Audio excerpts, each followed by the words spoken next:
नमस्कार, आप देख रहे हैं 4 PM। मैं हूं आपके साथ सिमरन। आज के इस बुलेटिन में हम बात करेंगे लोकसभा में पेश हुए महिला आरक्षण बिल की, साथ ही जानेंगे उस पर राजनीतिक दलों की क्या है प्रतिक्रिया। वहीं बात करेंगे अनंतनाग में सेना को मिली बड़ी कामयाबी की, मध्य प्रदेश की भाजपा सरकार पर दिग्विजय सिंह द्वारा लगाए गए आरोपों की और ओवैसी द्वारा इंडिया गठबंधन पर बोले गए हमले की। इसके अलावा दिन भर की कुछ और खबरों से भी कराएंगे आपको रूबरू, लेकिन उससे पहले एक नजर हेडलाइंस पर। तमिलनाडु के पूर्व सीएम चंद्रबाबू नायडू को कोर्ट से लगा झटका। आंध्र प्रदेश हाईकोर्ट ने चंद्रबाबू नायडू की जमानत याचिका पर सुनवाई 21 सितंबर तक की स्थगित। स्वामी प्रसाद मौर्य का फिर विवादित बयान, बताया फारसी में हिंदू धर्म का अर्थ नीच व चोर, हिंदू राष्ट्र की मांग करने वालों को बताया देशद्रोही। महिला आरक्षण बिल पर कांग्रेस की मांग, खड़गे बोले ओबीसी महिलाओं को भी मिले आरक्षण। लोकसभा में बोलते हुए नेता विपक्ष अधीर रंजन चौधरी ने मोदी सरकार पर साधा निशाना, कहा हिंदुत्व तो ठीक है लेकिन हिंदुत्व पर ना आए। नई संसद भवन पर बोले अखिलेश, कहा उम्मीद है नई इमारत नई लोकतांत्रिक चेतना के लिए बनेगी प्रकाश स्तंभ। भारत के लिए 19 सितंबर एक ऐतिहासिक दिन रहा। नए संसद भवन में आज से शुरू हुई कार्यवाही में लोकसभा में पीएम मोदी व नेता विपक्ष अधीर रंजन चौधरी के भाषण के बाद कानून मंत्री द्वारा महिला आरक्षण बिल पेश किया गया। हालांकि इस दौरान बीच बीच में सांसदों के बीच हंगामा भी देखने को मिला। क्या है पूरा मामला, देखिए इस रिपोर्ट में। महिला आरक्षण बिल को सरकार द्वारा नारी शक्ति वंदन अधिनियम के रूप में लोकसभा में पेश किया गया। इसके अनुसार लोकसभा व विधानसभाओं में महिलाओं को 33% आरक्षण दिया जाएगा। इससे लोकसभा में लगभग 181 सीटें निर्धारित हो जाएंगी। इससे पहले कांग्रेस और भाजपा महिला आरक्षण बिल को लेकर एक साथ हैं, तो वहीं उद्धव ठाकरे की शिवसेना गुट, दिल्ली के मुख्यमंत्री अरविंद केजरीवाल और बसपा की मायावती भी इस बिल का समर्थन कर चुकी हैं। हालांकि लालू यादव की पार्टी आरजेडी, बिहार के मुख्यमंत्री नीतीश कुमार की पार्टी जनता दल यूनाइटेड और झारखंड के मुख्यमंत्री हेमंत सोरेन की पार्टी झारखंड मुक्ति मोर्चा इस बिल में सबकोटा लाने में अड़ी हुई है। फिलहाल आज बिल लोकसभा में पेश हो चुका है। विधेयक को सदन में पारित कराने के लिए कल 20 सितंबर को सदन में चर्चा होगी। सूत्रों के मुताबिक 21 सितंबर को राज्यसभा में ये बिल पेश होगा। अनंतनाग में सुरक्षा बलों और आतंकियों के बीच पिछले कई दिनों से जारी मुठभेड़ में सेना को आज एक बड़ी कामयाबी हाथ लगी है। सुरक्षा बलों ने एनकाउंटर में लश्कर-ए-तैयबा के आतंकी को मार गिराया है। क्या है पूरा माजरा, देखिए इस रिपोर्ट में। इस पूरे मामले की जानकारी देते हुए बताया गया है कि सुरक्षा बलों के एनकाउंटर में लश्कर-ए-तैयबा के आतंकी उजैर खान को मारा गया है। एडीजीपी कश्मीर विजय कुमार ने बताया कि हमें गडूल कोकेरनाग में 2-3 आतंकियों के छिपे होने की जानकारी मिली थी। अभी उजैर की डेड बॉडी हमें मिली है, एक और आतंकी की बॉडी देखी गई है। ऑपरेशन अभी भी जारी है। इससे पहले सोमवार को सुरक्षा बलों ने जंगल से 2 शव बरामद किए थे।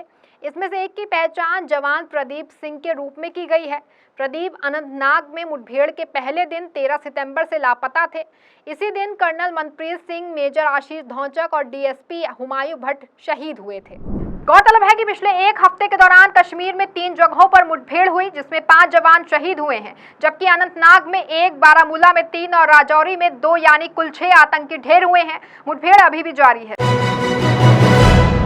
संसद का विशेष सत्र जारी है। आज से संसद की कार्यवाही अब नए संसद भवन शुरू हो गई है। इस बीच मोदी सरकार ने आज नए संसद भवन में सबसे पहले महिला आरक्षण विधेयक पेश किया, जिसका नाम नारी शक्ति वंदन अधिनियम रखा गया है। इससे पहले पीएम मोदी ने खुद जानकारी देते हुए बताया था कि आज बिल पेश किया जाएगा। साथ ही पीएम ने इस विधेयक पर सबकी सहमति का अनुरोध भी किया था। वैसे पहले ही कांग्रेस समेत अधिकतर दल इस पर अपनी सहमति दे चुके हैं। वहीं इस विधेयक को लेकर के राजनीतिक प्रतिक्रिया भी सामने आ रही है। कांग्रेस ने इसे अपना विधेयक बताया है, तो पूर्व कांग्रेस नेता कपिल सिब्बल ने इस बिल को लेकर मोदी सरकार को घेरा है। क्या है पूरा मामला, देखिए इस रिपोर्ट में। लोकसभा में महिला आरक्षण बिल पेश होने से पहले सुबह कांग्रेस संसदीय दल की अध्यक्ष सोनिया गांधी ने आज केंद्रीय मंत्रिमंडल द्वारा लंबे समय से प्रतीक्षित महिला आरक्षण विधेयक को मंजूरी दिए जाने पर प्रतिक्रिया व्यक्त करते हुए कहा कि ये हमारा है। संसद पहुंचने के बाद सोनिया गांधी का तीखा जवाब आया। जब उनसे पूछा गया आरक्षण विधेयक दोबारा संसद में लाने जाने के बारे में, तो उन्होंने कहा कि ये हमारा है और अपना है। वहीं राज्यसभा सांसद और वरिष्ठ वकील कपिल सिब्बल ने महिला आरक्षण बिल पर सरकार को घेरा है। पूर्व कांग्रेस नेता ने सवाल उठाते हुए कहा कि महिला आरक्षण बिल, हैरानी हो रही है कि पीएम मोदी ने इस बिल को पेश करने में 10 साल का इंतजार क्यों किया, जबकि सभी पार्टियां इसके समर्थन में रही हैं। शायद 2024 इसकी वजह है, लेकिन अगर सरकार ओबीसी महिलाओं को कोटा मुहैया नहीं कराती है तो बीजेपी 2024 में यूपी में भी हार सकती है। जरा इस बारे में सोचिएगा। जाहिर है कि महिला आरक्षण बिल को लेकर के चर्चा काफी लंबे वक्त से हो रही है, लेकिन अभी तक इसको लाया नहीं गया था। ऐसे में अब इस बार ये बिल लोकसभा में मोदी सरकार द्वारा पेश किया जा चुका है। हाल ही में भारत ने G20 सम्मेलन की मेजबानी की थी, जिसमें कई देशों ने जनप्रतिनिधियों ने हिस्सा लिया था। लेकिन अब G20 के आयोजन के तुरंत बाद मोदी सरकार की विदेश नीति को लेकर सवाल उठने शुरू हो गए हैं। दरअसल ऐसा इसलिए क्योंकि कनाडा की ओर से खालिस्तानी आतंकवाद को लेकर भारत को जिम्मेदार ठहराया जा रहा है। इसको लेकर अब भारत और कनाडा आमने सामने आ गए हैं। हालांकि भारत की मोदी सरकार को इस मामले में कांग्रेस का भी साथ मिल रहा है। क्या है पूरा मामला, देखिए इस रिपोर्ट में। कनाडा की ओर से खालिस्तानी आतंकवादी हरदीप सिंह निज्जर का हत्या का आरोप भारत पर लगाते हुए एक टॉप भारतीय राजनयिक को देश छोड़ने का आदेश दिया गया। वहीं भारत ने भी ईंट का जवाब पत्थर से देते हुए कुछ ही घंटों बाद एक सीनियर कनाडाई राजनयिक को देश छोड़ने का आदेश दिया। इसकी जानकारी विदेश मंत्रालय की तरफ से बयान जारी कर दिया गया है। राजनयिक को 5 दिनों के भीतर भारत छोड़ने का आदेश दिया गया है। वहीं अब इस पूरे मामले पर भाजपा सरकार को प्रमुख विपक्षी दल कांग्रेस का भी साथ मिला है। कांग्रेस की पार्टी महासचिव जयराम रमेश ने सोशल मीडिया पर पोस्ट करते हुए लिखा कि कांग्रेस का हमेशा से मानना रहा है कि आतंकवाद के खिलाफ हमारे देश की लड़ाई में किसी भी तरह का कोई समझौता नहीं होना चाहिए। कांग्रेस ने कनाडा में एक अलगाववादी सिख नेता की हत्या पर वहां के प्रधानमंत्री जस्टिन ट्रूडो के बयान की पृष्ठभूमि में कहा कि आतंकवाद के खिलाफ लड़ाई में किसी तरह का समझौता नहीं होना चाहिए और देश हित को हमेशा सबसे ऊपर रखा जाना चाहिए, विशेष रूप से तब जब आतंकवाद से भारत की संप्रभुता, एकता और अखंडता को खतरा हो। उन्होंने कहा कि भारत के कनाडा के प्रधानमंत्री जस्टिन ट्रूडो के इन आरोपों को बेतुका और बेबुनियाद बताकर खारिज कर दिया है कि कनाडा में एक सिख अलगाववादी नेता की हत्या संबंधी घटना में भारत सरकार के एजेंट का हाथ था। दरअसल कनाडा के प्रधानमंत्री जस्टिन ट्रूडो ने कनाडाई संसद को संबोधित करते हुए कहा था कि सिख नेता हरदीप सिंह निज्जर की हत्या में भारतीय एजेंट्स का हाथ हो सकता है। उन्होंने सीधे तौर पर भारत पर आरोप लगा दिए। सिर्फ इतना ही नहीं बल्कि कनाडा की विदेश मंत्री ने भी यही बातें कही। इसके बाद भारत ने बयान जारी कर कनाडा के आरोपों को खारिज कर दिया। देश की नई संसद और महिला आरक्षण को लेकर बहुजन समाज पार्टी के अध्यक्ष मायावती की ओर से बड़ा बयान सामने आया है। बसपा सुप्रीमो ने नए संसद भवन का स्वागत किया है। इसके साथ ही महिला आरक्षण बिल को लेकर भी समर्थन जताया है। क्या कुछ कहा है मायावती ने, देखिए इस रिपोर्ट में। महिला आरक्षण बिल पर बात करते हुए बसपा सुप्रीमो मायावती ने कहा कि हमें उम्मीद है इस बार ये बिल पास हो जाएगा, जो लंबे समय से लटका रहा था। उन्होंने कहा कि अगर महिलाओं को 50% आरक्षण दिया जाता तो हमारी पार्टी इसका भी स्वागत करेगी। उन्होंने महिला आरक्षण में ओबीसी, एससी और एसटी का कोटा अलग से निर्धारित करने की मांग की है और अन्य पार्टियों पर निशाना साधते हुए बसपा सुप्रीमो ने कहा कि महिला आरक्षण बिल को जातिवादी पार्टियां आगे बढ़ने नहीं देखना चाहती। इन वर्गों की महिलाओं को अलग से आरक्षण की व्यवस्था की जानी चाहिए। अगर ऐसा नहीं होता है तो हम ये मानकर चलेंगे कि ये कांग्रेस की तरह इन्हें हाशिए पर रखना चाहते हैं। सीटें बढ़ाई जाएं तो किसी भी प्रकार की राजनीति नहीं होना चाहिए। हम पूरा समर्थन देंगे और बिल पास करने में मदद करेंगे। गौरतलब है कि महिला आरक्षण विधेयक आज नए संसद भवन में पेश किया गया, जिसको कांग्रेस समेत कई दलों ने समर्थन भी दिया है। ऐसे में मायावती ने भी समर्थन तो दिया, लेकिन एक शर्त भी लगा दी है।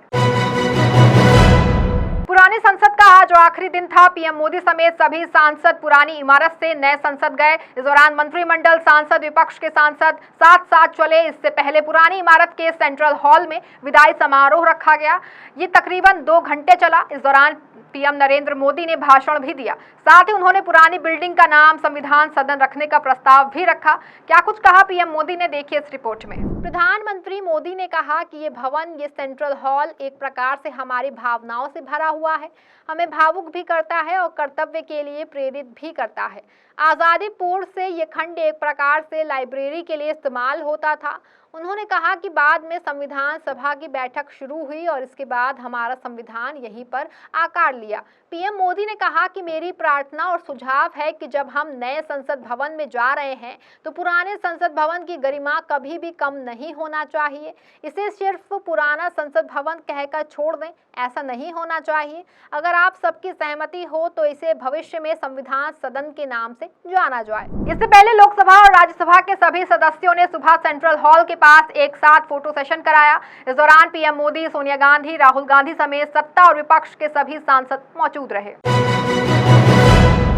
मध्य प्रदेश में विधानसभा चुनाव के चलते सियासी पारा काफी हाई। चुनाव को करीब आता देख कांग्रेस और भाजपा एक दूसरे पर हमले भी तेज कर चुके हैं। इस बीच कांग्रेस के वरिष्ठ नेता और एमपी के पूर्व मुख्यमंत्री दिग्विजय सिंह ने भाजपा पर चुनाव में सरकारी पैसा खर्च करने का आरोप लगाया है। क्या कुछ कहा है कांग्रेस नेता ने, देखिए इस रिपोर्ट में। शिवराज सरकार पर आरोप लगाते हुए पूर्व सीएम ने कहा कि मध्य प्रदेश सरकार के वित्त विभाग के अधिकारियों को प्रदेश के आर्थिक हालात को देखते हुए सचेत होने की आवश्यकता है। भाजपा के चुनावी एजेंडे को पूरा करने के लिए वित्त विभाग के आला अधिकारी आंकड़ों की बाजीगरी कर प्रदेश की पहले से डगमगाई वित्तीय हालत को और हानि पहुंचा रहे हैं। वित्त विभाग द्वारा 137 योजनाओं पर प्रतिबंध लगा दिया गया है। उन्होंने कहा कि अन्य महत्वपूर्ण योजनाओं में भी बजट को अघोषित तौर पर रोककर भाजपा के चुनावी एजेंडे में सरकार का पैसा डाइवर्ट किया जा रहा है। इस तरह वित्त विभाग के आला अधिकारियों ने कई महत्वपूर्ण खर्चों को वर्तमान के लिए टालकर भविष्य के लिए बड़ी देनदारी खड़ी कर रहे हैं।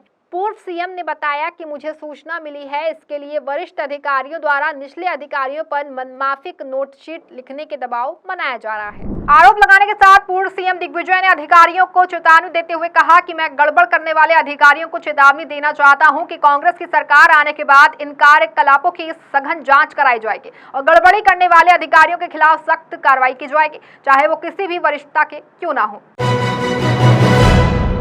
हरियाणा में हुई नूह हिंसा के मामले में गिरफ्तार हुए फिरोजपुर झिरका से कांग्रेस विधायक मामन खान को सीजीएम जोगेंद्र सिंह की कोर्ट में पेश किया गया। यहां कोर्ट ने उनको 14 दिन की न्यायिक हिरासत में जेल भेजने का आदेश दिया है। क्या है पूरा मामला, देखिए इस रिपोर्ट में। कोर्ट में पेश होने के बाद अदालत ने दोनों पक्षों के बीच तकरीबन 20 मिनट बहस हुई। इसके बाद कोर्ट ने अपना फैसला सुनाया। कोर्ट ने कांग्रेस विधायक को 14 दिन की न्यायिक हिरासत में जेल भेजने का आदेश दिया। अब विधायक मामन नूह जेल में बंद रहेंगे। कांग्रेस विधायक पर नूह हिंसा में दर्ज केसों की जांच कर रही पुलिस की स्पेशल इन्वेस्टिगेशन टीम का आरोप है कि कांग्रेस विधायक सहयोग नहीं कर रहे हैं। एसआईटी के अधिकारियों का कहना है कि मामन खान ने अपने दर्ज बयान पर हस्ताक्षर करने से इनकार कर दिया है। इससे जांच पूरी होने में दिक्कतें आ रही हैं। कांग्रेस एमएलए मामन खान के वकील ताहिर हुसैन देवला ने बताया कि पुलिस ने अब तक जो भी तथ्य दिए हैं उसमें विधायक के खिलाफ कोई सबूत नहीं मिला है। वकील मोनू मानेसर केस को प्रयोग करके कांग्रेस विधायक को बलि का बकरा बनाया जा रहा है। अब वे जमानत के आवेदन के लिए कार्रवाई करेंगे। एआईएमआईएम चीफ और हैदराबाद के सांसद असदुद्दीन ओवैसी ने विपक्ष के नेतृत्व वाले इंडिया गठबंधन पर हमला बोलते हुए कहा कि उनका दम घुटता है। उन्होंने यहां तक कह दिया कि ये गठबंधन भाड़ में जाए। क्या कुछ कहा ओवैसी ने, देखिए इस रिपोर्ट में। इंडिया गठबंधन में शामिल होने का न्योता नहीं मिलने पर ओवैसी ने कहा कि उन्हें इसकी बिल्कुल भी परवाह नहीं है। उन्होंने कहा कि हम इंडिया गठबंधन में नहीं हैं और मुझे इसकी परवाह नहीं है, मेरा वहां दम घुटता है। वे अपनी विचारधारा पर बीजेपी के खिलाफ क्यों नहीं खड़े हो रहे हैं। उन्होंने कहा कि अगर वे हमें टिकट देंगे तो उन्हें हिंदू वोट नहीं मिलेगा।